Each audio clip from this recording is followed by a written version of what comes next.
Did Red Bull and Mercedes both not use their fancy party modes in the Spanish Grand Prix? That is exactly the question I am going to try and answer, and I personally believe that neither of them did. Hello, my name is Alex Does F1 Stuff, and welcome back to another random F1 episode. And today, like I've just said, we are going to be analysing the data from qualifying, like speed traps, etc. and things like that, to determine whether that Mercedes or Red Bull tried not using their fancy party modes to see what it would be like in Belgium. So there has been significant talk about the party modes, about the engine modes in Formula 1. I have made a separate video about the party modes and about the technical directive that is going to be coming in, hopefully for Belgium. That is the plan from the FIA. Basically restricting the teams to run the same mode in qualifying and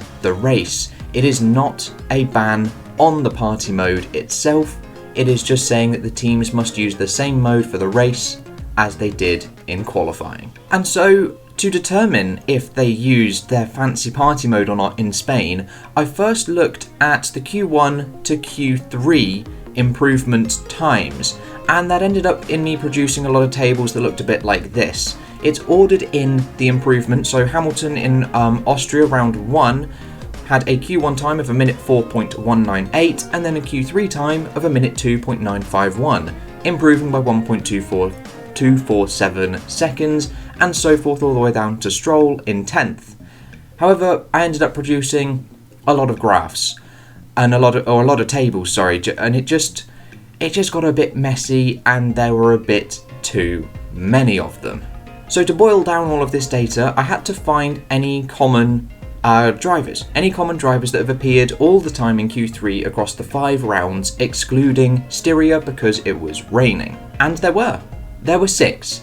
And we ended up with a graph that looked a bit like this. Much neater and so much nicer to look at. So the common drivers were Bottas, Hamilton, Verstappen, Stroll, Norris, and also Leclerc. And you can see straight away that the Mercedes pair are just leaps and bounds in front of everybody else in terms of Q1 to Q3 improvement, constantly being 1 second or almost 2 seconds in Hungary's case with Lewis Hamilton, or Valtteri Bottas even, 1.9 seconds improvement. And then you just have everybody else that's sort of jostling for position, going very uppy-downy in terms of Norris's improvement, and then Verstappen, a nice steady increase up to the 1 second line. However, this doesn't quite show what I want it to, which is the engine modes, the particular, did they actually use it? Did they use it? It doesn't show in this graph at all. So I decided, let's have a look instead at the engine manufacturer. So this is excluding the drivers and just taking the largest Mercedes gain, the largest Ferrari gain, the largest Renault gain, and the largest Honda gain from Q1 to Q3. The graph looks much the same, and again you can clearly see that Mercedes is miles in front of everybody in terms of Q1 to Q3 gains, with Renault and Ferrari dropping off. Also interestingly to note, Honda is the only engine manufacturer to not gain a second from Q1 to Q3. Ferrari have done it once, Renault twice, I think McLaren did it, and also Renault, the manufacturer's team, has done it, and then Mercedes have done it all of the time, with Racing Point having done it once as well. But again, this does not show what I want it to. This does not show if Mercedes used their fancy party mode, or if Red Bull even used their fancy party mode in qualifying for Spain. But you know what will? The speed traps. The FIA issued speed traps will help me determine this. So if I just show you a track map of Austria, this is the official FIA sanctioned track map showing you the marshal posts, the turns, the light boards, which are the yellow boxes with the numbers in, the turns, the sector breakdowns, but the thing that we are interested in is the T.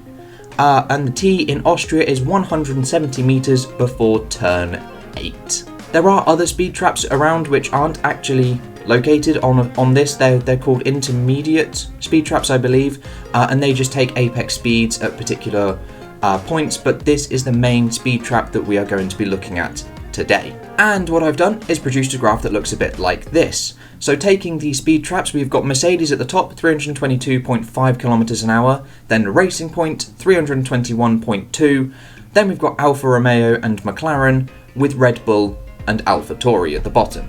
Now, to explain why I've chosen these sorts of teams, we are comparing explicitly Mercedes manufacturer team, like Mercedes, the Black Arrow, against the fastest next Mercedes engine powered car, which just happens to be Racing Point in all 5 races. And then again with Red Bull, we're comparing Red Bull with the next fastest Honda powered car, which just so happens to be the Alfa Tauri. And this is how we're going to determine if they've used their fancy power engine or engine modes in Spain or not. And then just for reference, I've picked out the fastest Ferrari powered car, Alfa Romeo, and the fastest Renault powered car, McLaren, in Austria. So I hope that makes a bit more sense, and we're going to be seeing a bit more graphs along these sorts of lines. And to make it a bit easier to see the comparisons between Mercedes and Racing Point and Red Bull and Alfa Tauri, I have a second graph, which looks a bit like this. A 1.3 kilometer an hour improvement from Mercedes to Racing Point, and then a 1.4 kilometer an hour improvement from Red Bull to Alfa Tauri. So with the general overview of how we're going to look at each race, we move to Hungary. And the speed trap in Hungary is 310 meters before turn 1, down the main straight. And we end up with a graph that looks a bit like this, with Racing Point leading the way with Mercedes in second, then Red Bull, then Alfa Tauri, with Renault and Ferrari on average being about 5 kilometers an hour slower on the straight in Hungary, which honestly, that is a significant margin. But comparing Mercedes with Racing Point and Red Bull with Alfa Tauri, Racing Point were actually quicker this time, with Red Bull taking a significant chunk out of Alfa Tauri's speed gap, I suppose. 2.4 kilometers an hour is a hefty margin in the straights. You would expect to be somewhere between 1 and 2 kilometers an hour. That's about average, either side of being faster or slower. That's about normal. And don't worry, you don't have to remember these graphs, these comparison graphs. I'm going to pull them all together at the very end. But we move from Hungary to Britain and Silverstone. And the speed trap here is at the end of the Hangar Straight in Sector 2 after the Maggots and Beckett's complex before turn 15. And the graph for this race looks a bit like this, with Mercedes once again leading the way, almost 320 kilometers an hour, with Red Bull actually all the way at the bottom on 316.9. And comparing Mercedes with Racing Point and Alfa Tauri with Red Bull, we end up with a graph that looks a bit like this. Mercedes 1.4 kilometers an hour faster, and Red Bull 1.4 kilometers an hour slower, which coincidentally is the same speed slower that Mercedes were against Racing Point in Hungary. But we move from Britain to the 70th anniversary Grand Prix, exactly the same track map, exactly the same speed trap data, exactly the same layout of everything, all the sensors, etc, etc. But key to note that the speed traps, they're significantly quicker. They're about 15 kilometers an hour quicker than they were just a week previous, which that shocked me, that surprised me a lot. I know the temperatures were a bit hotter and then the tyres changed, the tyres were one step softer, but I'm very surprised to see that they had a 15 kilometer an hour improvement from the first fastest time for the British Grand Prix to the fastest speed in the 70th anniversary Grand Prix. But anyway, with that out of the way, we look to the comparison, and this is shocking. 2.6 kilometers an hour faster for Mercedes against Racing Point, and 4.6 kilometers an hour slower for Red Bull against Alfa Tauri. Now, what's important about the 70th anniversary Grand Prix is this is the weekend that the Technical Directive was first tabled, that this whole engine mode restriction on qualifying and the race would be implemented ahead of Belgium. So it is possible, looking at this, as 4.6 kilometers an hour slower on the straights is significant. You normally between 1 and 2 kilometers an hour faster or slower, that's to be expected.